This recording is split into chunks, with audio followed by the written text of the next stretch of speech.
Sahabat YKB, senang mendapat menjumpai saudara dalam acara Wasiat Kekal, berupa renungan firman Tuhan yang akan memandu kehidupan kita. Saya, Pendeta Helen Ruth Manurung dari GKI Salatiga. Firman Tuhan yang menjadi perenungan kita saat ini berjudul Mempertanggungjawabkan Kehidupan, yang berdasarkan dari 1 Timotius pasal 6 ayat 13-16. Namun sebelumnya, mari kita satu di dalam doa. Ya Allah Bapa kami yang bertata di dalam kerajaan surga, kami mengucap syukur untuk penyertaan dan berkat Tuhan dalam hidup kami. Pun juga saat ini ketika kami akan merenungkan firman Tuhan, biar roh hikmat menuntun kami, supaya kami boleh mengerti akan firman Tuhan dan juga boleh menyatakannya di dalam kehidupan kami. Di dalam nama Tuhan Yesus Kristus kami berdoa. Amin. Saudara, yang menjadi pusat perenungan kita dari 1 Timotius pasal 6 ayat 14. Beginilah firman Tuhan. Turutilah perintah ini dengan tidak bercacat dan tidak bercela sampai penampakan Tuhan kita Yesus Kristus. Saudara-saudara yang dikasihi Tuhan Yesus Kristus, ada seseorang yang tinggal di sebuah rumah kontrakan. Saat ia tinggal di kontrakan tersebut, ia kurang dapat menjaga rumah yang bukan miliknya itu.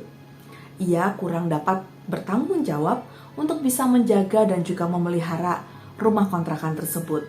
Dan ketika ia harus mengembalikan rumahnya itu kepada sang pemilik, ternyata sang pemilik merasa kecewa, bahkan marah karena orang yang mengontrak itu tidak menjaga baik rumah yang dikontraknya itu.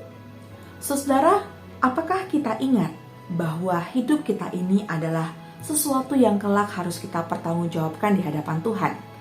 1 Timotius pasal 6 ayat 14 dengan tegas mengatakan bahwa kita harus menuruti perintah Tuhan untuk hidup tidak bercacat dan tidak bercela sampai pada Yesus menyatakan diri kepada kita. Hidup yang kita jalani ini hanyalah sebuah titipan yang nantinya harus kita pertanggungjawabkan kepada Tuhan. Kita harus berupaya terus agar hidup kita tidak cacat dan tidak bercelah.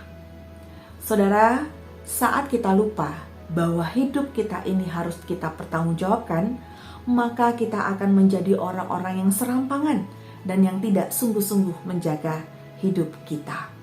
Betapa sangat menyedihkan jika ternyata kita tidak atau kurang mempertanggungjawabkannya di hadapan Tuhan.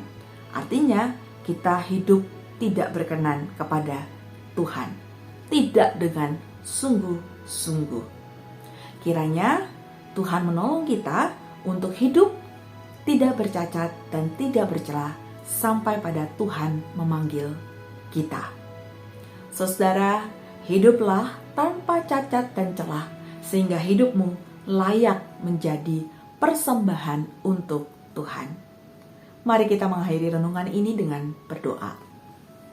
Sungguh Tuhan, kami bersyukur untuk firman Tuhan yang mengingatkan kami bahwa hidup yang kami jalani ini semuanya harus kami pertanggungjawabkan kepada Tuhan. Kiranya Tuhan terus menuntun hidup kami dan memampukan kami untuk dapat hidup tidak bercacat dan tidak bercela di hadapan Tuhan. Di dalam nama Tuhan kami Yesus Kristus kami berdoa. Amin. Saudara, demikianlah renungan firman Tuhan saat ini. Sampai berjumpa kembali. Dan jangan lupa like, subscribe, dan juga bagikan kepada orang lain. Tuhan Yesus memberkati.